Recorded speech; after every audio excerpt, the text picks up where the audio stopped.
Un peu long. Et Wilson avait eu le temps d'intervenir. Mais on récupère, pourquoi pas. Hopquin, balle très haute.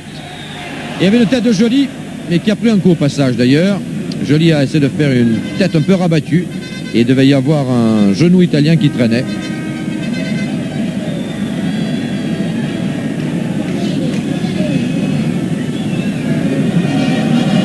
Garella.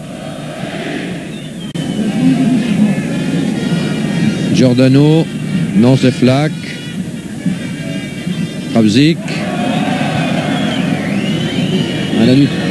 À la lutte avec Cordova. Et obtient un coup franc. Que joue Hopquin très rapidement. Pour Flack. Et Leclerc.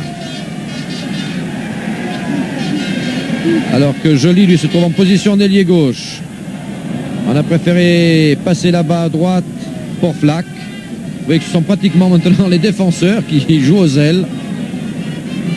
Et le milieu et les avant-lensois sont plutôt à la limite de la surface, à l'affût de ces balles que distribue soit Joly, soit Flack, soit Hopquin.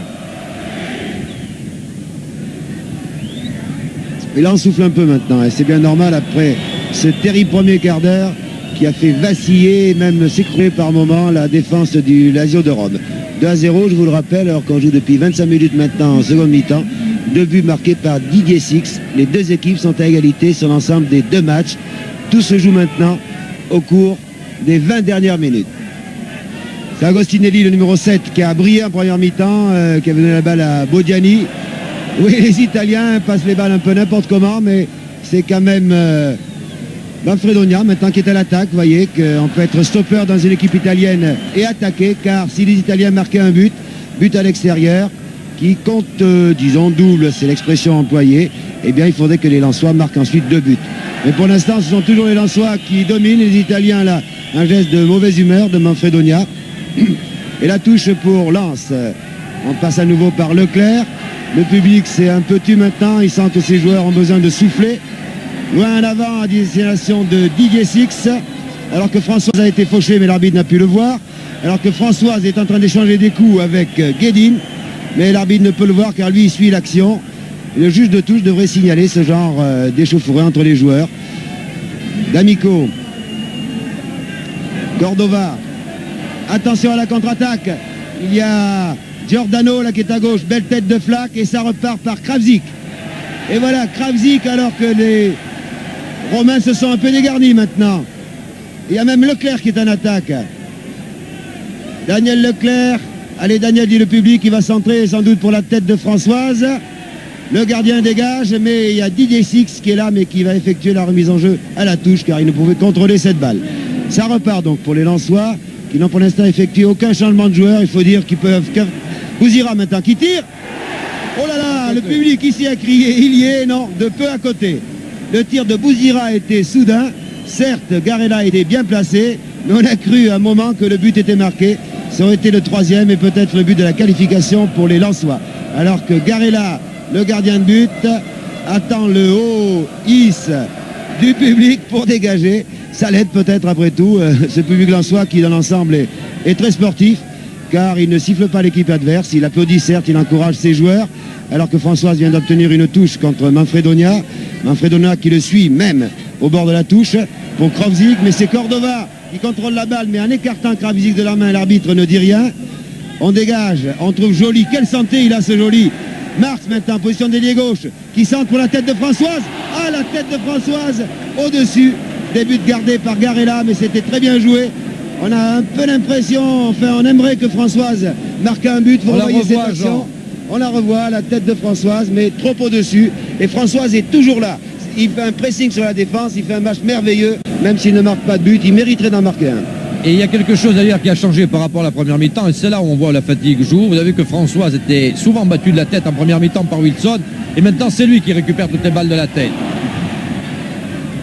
Marx ici qui avait raté dans un premier temps son contrôle et qui s'est repris. Et oui, alors que là on n'y a pas fait de cadeau. Begin, touché à la cuisse, Marx. Il y a quelques mauvais gestes de la part des Italiens qui jouent quand même très dur. Ce sont des joueurs rudes pour la plupart en défense. Et un peu affolé aussi, il faut le dire. Ceci explique peut-être cela. Au coup franc, Leclerc. Alors que l'arbitre demande... Et bien détourné par Garella, ce coup franc de Leclerc. Très grande partie, le gardien italien. Pratiquement, il ne peut rien sur les 2 buts.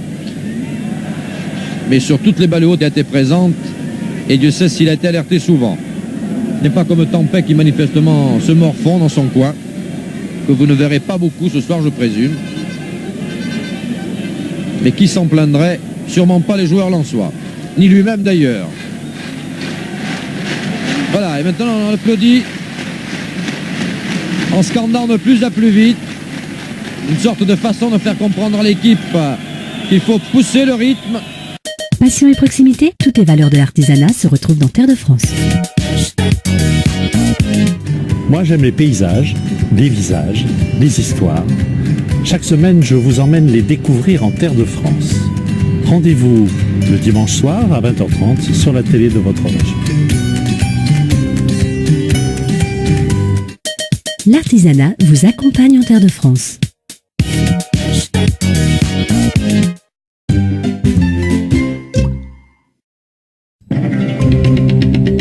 Nord Littoral change de look et uniquement de look. Parce que Nord Littoral, c'est vous. Pour rester informé et connecté tout l'été, le journal de la Côte d'Opale sera votre meilleur allié. À consommer sur place ou à emporter, tout est possible avec Nord Littoral. En vente en kiosque et point de vente habituels. Au théâtre Jean Ferrat de Fourmi, 70 musiciens, 9 chanteurs. Vous votez pour le meilleur. Fourmi Star 4, c'est le 5 juillet en direct sur Wéo. Pour revivre les temps forts de la saison de vos équipes régionales, une saison de foot en Nord-Pas-de-Calais et 24 pages spéciales Coupe du Monde. Un hors-série de la Voix du Nord et la Voix des Sports en vente 3,90 € chez votre marchand de journaux.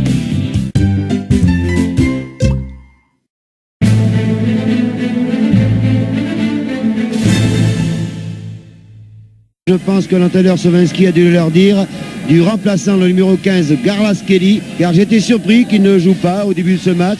C'est un très bon attaquant, il s'entend très bien avec Giordano, mais peut-être que les Romains ne l'avaient pas fait jouer pour justement préserver ce 2-0 et jouer davantage en défense et au milieu du terrain. Mais maintenant que pour eux, il leur faut à tout prix marquer un but, ils ont fait entrer donc le numéro 15, Carlos Kelly. Attention à lui, mais ce sont quand même les Lensois qui attaquent par Bouzira. Et c'est l'avantage, si vous voulez, de recevoir au match retour en Coupe d'Europe, c'est qu'on dispute la prolongation sur son terrain. Donc Lens là est avantagé car Lens joue sur son terrain devant son public et Lens domine par Marx, Joaquin Marx qui contrôle la balle, qui cherche Françoise là-bas. Et c'est la contre-attaque par les Italiens, par D'Amico.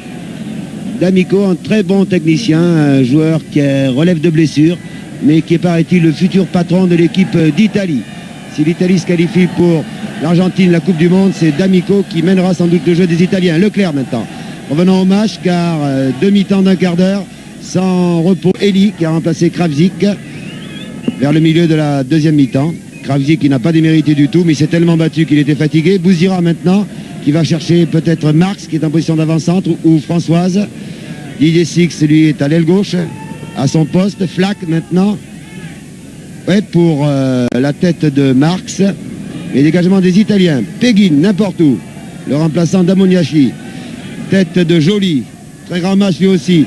Didier Six, position d'ailier gauche, il centre tout de suite. Un très beau centre lifté. Ah, Eli était là. Marx va-t-il se saisir de la balle? Elle roule très vite. Oui, in extremis. La balle n'est pas sortie. Et sans doute un nouveau centre, cette fois-ci venant de la droite vers la gauche. Dégagement de la défense italienne par Manfredonia.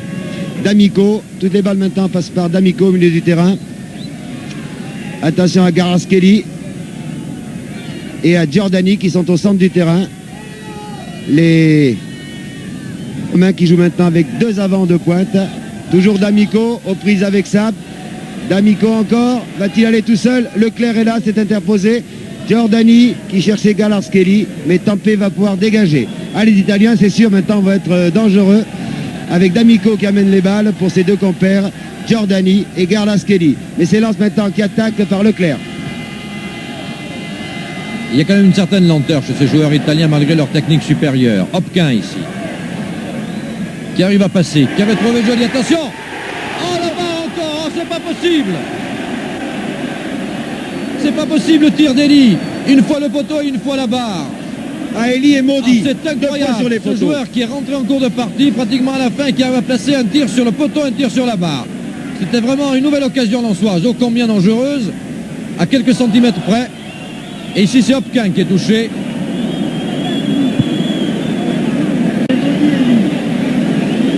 Hopquin touché à une cuisse, qui se relève quand même.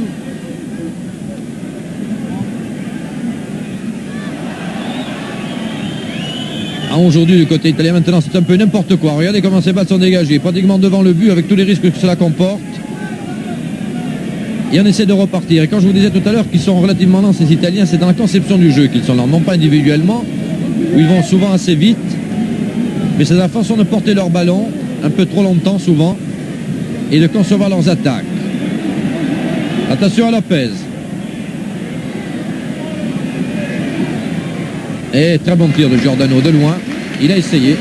Et je vous signale, Pierre Cajolif, car vous suivez la balle, que Saab boite bas, il demande à sortir. Il va sans doute être remplacé par Armatala, je suppose, ou par Djebaili.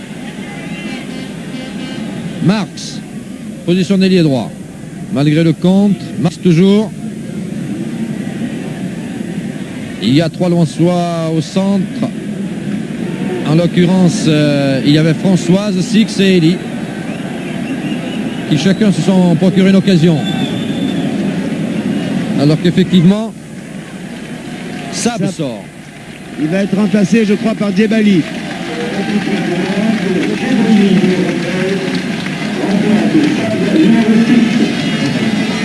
Rentrée de numéro 13, Djebaili à la place de Saab. Voilà du 109 pour les Lensois, bien involontairement d'ailleurs, mais Saab a été touché. On l'a vu d'ailleurs sur le choc.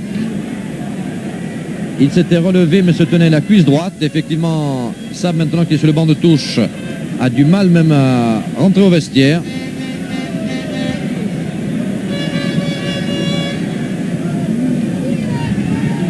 Et Hopquin au corner. Oh, le gardien avait lapé la balle. Attention à Joly. Ah, c'est dommage. C'est dommage parce que Garella avait complètement raté son interception. Et Joly n'a pas pu assurer. Et on repart par Marx. Oh, ah, Djebaili qui a failli signer son entrée. Vous avez vu cette tête plongeante au ras du sol. Il a glissé. Il manquait vraiment quelques centimètres. Nous revoyons l'action. Regardez.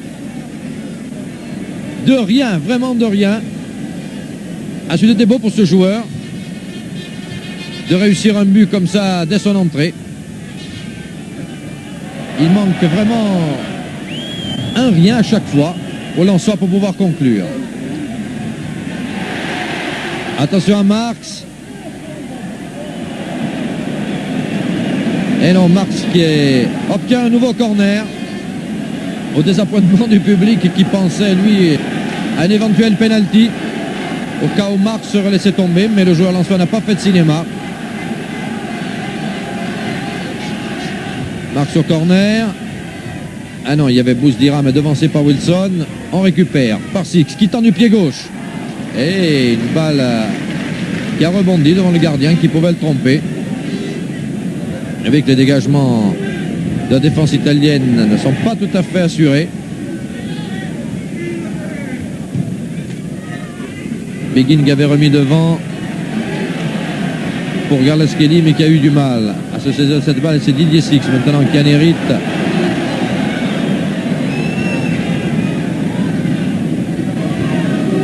François s'engage. Non. Dépossédé du ballon. Six. Giordano.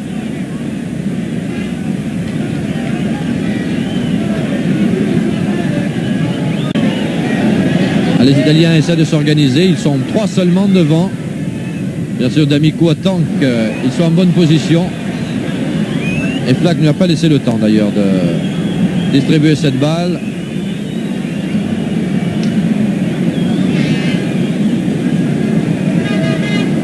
Alors que la pluie ici redouble de violence. Toujours en tourbillonnant d'ailleurs. Ce qui a dû gérer considérablement le jeu des deux équipes. Et pourtant nous avons assisté à un football engagé, souvent de bonne qualité. Attention à ce coup franc à la limite de la surface. D'Amico va le tirer.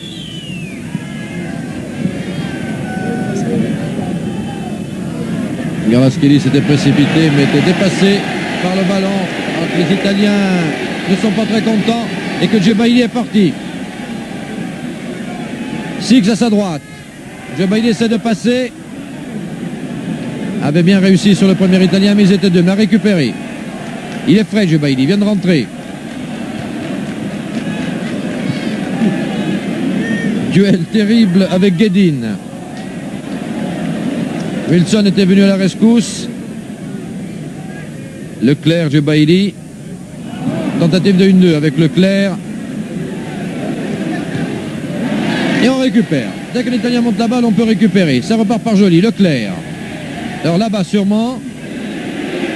Elie qui était tout seul, qui a essayé de donner à Françoise, qui a failli trouver Six d'ailleurs.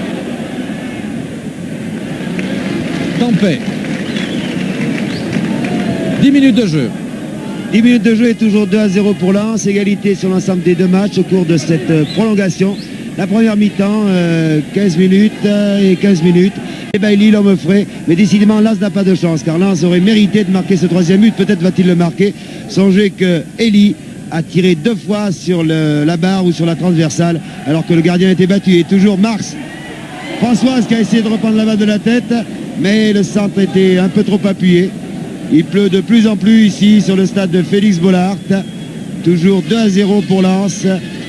Ah, faut souhaiter qu'il y ait un vainqueur, car ce fut une très grande rencontre. Ce serait dommage que le résultat se décide au pénalty, car s'il y a le même score après une demi-heure de prolongation, il y aura le tir des pénaltys. Cela vaut mieux que la pièce de monnaie, mais tout de même. Encore Lens à l'attaque par Djebaili, par Bouzdira, pardon. Bouzdira qui a Djebaili juste derrière lui. Un centre de Bouzdira, une tête de Marx à côté.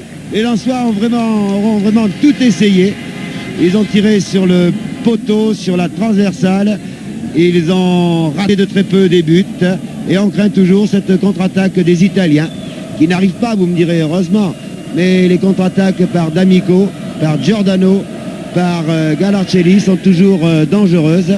11 minutes de jeu, alors que c'est Cordova là. Cordova qui donne à Guedin. Guedin pour Lopez. Lopez pour Galarcelli. Et finalement c'est Lens qui contrôle la balle par Flack, qui a cherché Françoise en position d'ailier gauche, mais qui n'a trouvé que Piguin. Et à nouveau, ça repart par Cordova pour Bodiani. Bodiani, attention, oui, dans le public on dit attention à la tête de Giordano, qui est toujours très dangereux. Ah là là, ça va être le chaos là. Si une équipe réussit un but, elle sera pratiquement qualifiée. Et on est fatigué des deux côtés, mais pourtant Leclerc monte toujours à l'attaque. Il cherche Bouzdira, il trouve Manfredonia, involontairement bien entendu. La balle de refusée en touche, oui, voilà qui est fait. Didier Six pour la remise en jeu, à moins que ce soit Hopkin. Non, Didier Six pour Marx, position d'ailier droit, qui veut centrer pour Elie. C'est finalement Guedin qui est le plus rapide, qui attaque, qui monte maintenant à l'attaque. Les Italiens montent à l'attaque. Un loupé de Djebaili. Attention au numéro 10 d'Amico. Il y a 2 joueurs. Oh là là, attention, Flack maintenant, qui a fauché dans la surface. L'arbitre n'a pas sifflé, heureusement. Mais je vais vous dire une chose. Il y a eu un moment d'émotion. Oh là là, un moment d'émotion, car Flack avait fauché d'Amico dans la surface.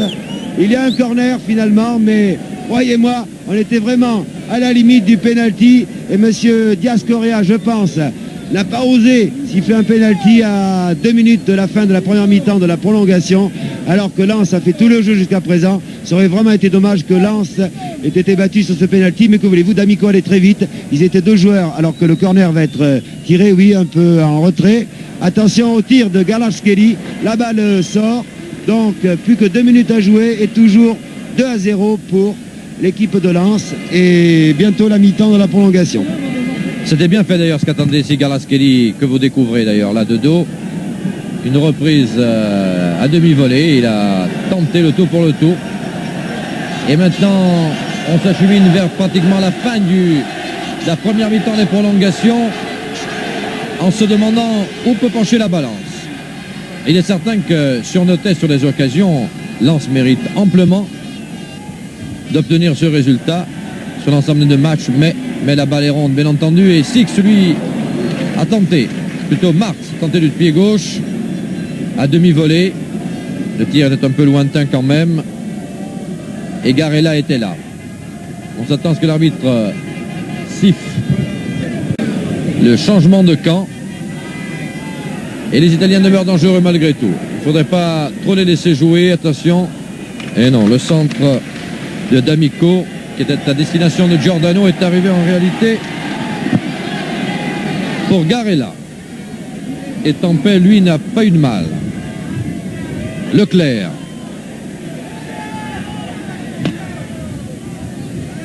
On cherche la tête de Françoise.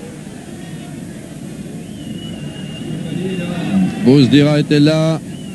Six revient aussi, mais on laisse partir les Italiens.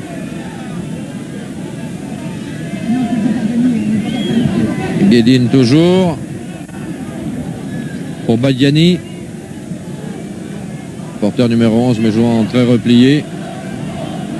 Et une tentative de départ entre D'Amico et Bernaschelli. Non, D'Amico, lui, a préféré chercher là-bas son compère, hors jeu d'ailleurs, Giordano. L'avant-centre italien. Et Pierre Cantoni, vous suiviez le jeu, mais pendant ce temps, Françoise sort car il a une crampe. Enfin, il ne va peut-être pas sortir, mais il souffre d'une crampe. C'est normal, la fatigue. C'est lui d'ailleurs qui a prolongé cette balle. Ah non. Contré.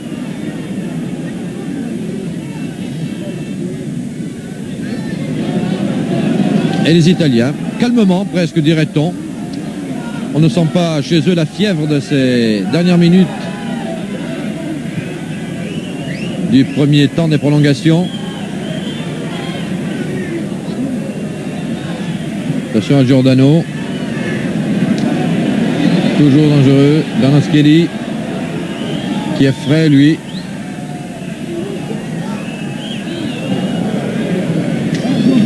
Et hors jeu. Le nombre de fois où Giordano a été hors jeu d'ailleurs est impressionnant. C'est lui. Il faut dire que c'est le joueur de pointe. C'est normal. C'est lui pratiquement qui est toujours hors jeu. Didier Six. On essaie quand même de s'organiser du côté lensois. Il est certain que les Reds ne réussissent pas toujours. Et attention! Oh, c'est pas possible. Deux actions coup sur coup de Bouzdira et tir encore de Marx. C'est pas possible. Trois occasions coup sur coup. Voilà, alors que Marx a quelques mots là-bas avec le juge de touche et qu'on change de camp. Regardez.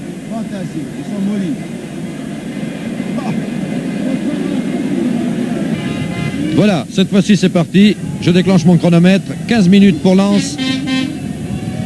Pour marquer un but. À moins que ce ne soit les Italiens qui y parviennent. Et espérons que nous n'arriverons pas aux séries de pénalty. Bien que cela soit toujours spectaculaire.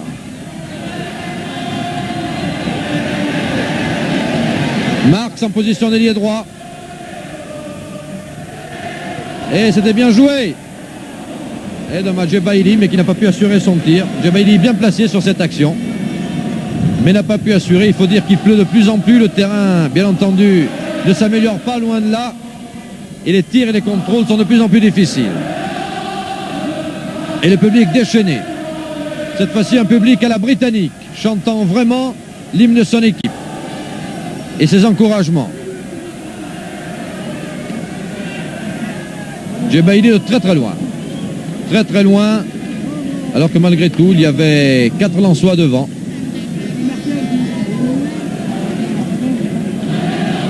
Assez prenant, ce genre de prolongation.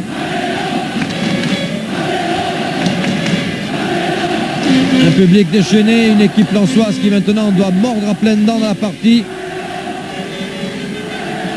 Joli.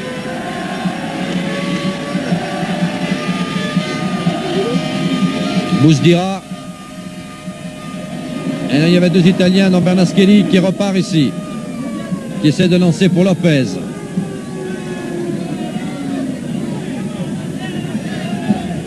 Toujours Lopez. De en avant pour Giordano. Ou qui a failli contrôler.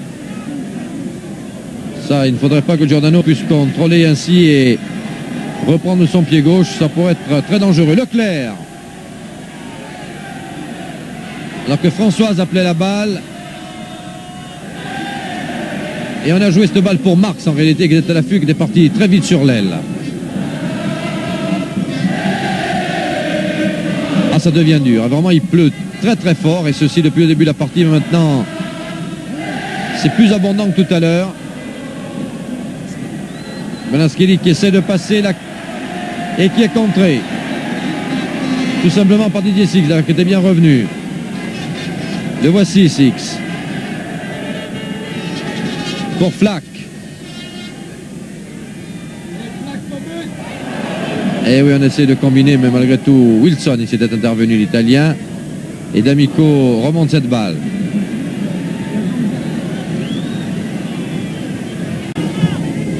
Ah, bien remise de Kvaratskhelia là-bas pour Badiani, mais qui n'a pas pu arriver à temps. 3 minutes de jeu au cours de la deuxième mi-temps de la prolongation, c'est-à-dire qu'il reste 12 minutes, et si aucun but n'est marqué au cours de ces 12 minutes, il faudra procéder au tir des pénaltys. Ah, ça va être encore des minutes émouvantes, mais espérons qu'une équipe a marqué un but avant, et pourquoi pas que ce soit Lens qui mérite tout de même la qualification. N'oublions pas que les Lensois ont tiré 2 fois sur le poteau, et que les Lensois ont eu un nombre d'occasions vraiment incalculable. C'est Six maintenant qui est au milieu du terrain, qui a cette balle, qui donne en retrait à Leclerc, qui a à sa gauche Joly. Oui, il donne la balle à Joly. Quel travail il a fait, ce Joly, en défense comme en attaque. Il a vraiment une santé terrible. Attention, Bouzira, tout seul qui marque. Eh oui, un but de Bouzira sur un centre de Joly. Lens mène par 2-3-0. Lens est qualifié pour l'instant, alors qu'il reste 11 minutes à jouer. Un but de Bouzira, vous allez le revoir, j'espère, sur un centre de Joly. Après une passe de Leclerc, vous allez voir comment Bouzira contrôle de la poitrine tranquillement et presque à bout portant. Il prend un contre-pied. Garella, je vous l'ai dit, les Lensois méritaient un 3e but. Ils l'ont marqué. Maintenant, il faut qu'ils tiennent pendant 11 minutes. 11 minutes qui vont paraître très longues aux 30 000 supporters lensois. Je pense aussi aux millions de téléspectateurs et à nous-mêmes, bien entendu, qui effectuons ce reportage.